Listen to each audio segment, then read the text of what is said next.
One day after President Trump withdrew the U.S. from the Paris Climate Treaty, Denver 7 is looking into the impact of that move on Colorado. Now, the withdrawal is going to take a year to complete, but in the meantime, Colorado is taking steps to impose stricter air pollution regulations. Denver 7's Colette Bordelon with that story tonight. I want you to see what the pollution is like, and you can see it some days. In the shadow of Denver's skyline. I want you to hear it, and you can hear it with the train and the purr of Purina.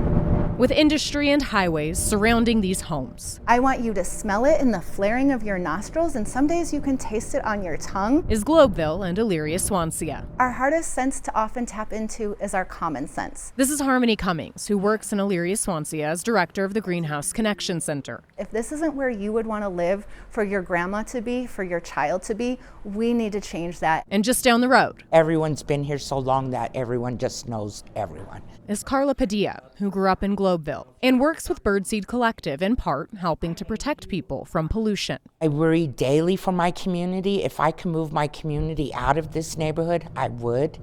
She loves this neighborhood, but doesn't live here anymore. My mom died of asthma because of the pollution.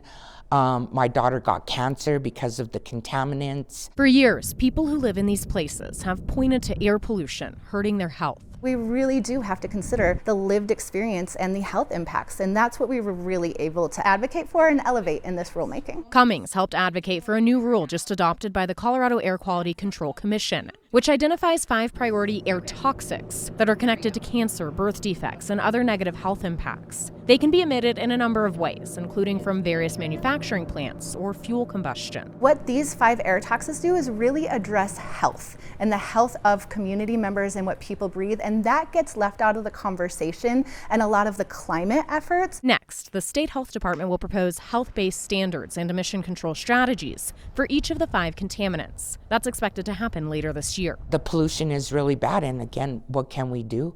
You know, they can add the 5 toxins, but really what's that going to trickle down to helping our neighborhood? Anything that is better than nothing. With people like Padilla working on the ground in the meantime. So Globeville still feels like home, though? Oh, always, yeah. We can't fight the big fights. We fight the street level fights that we can manage. To try and help however they can.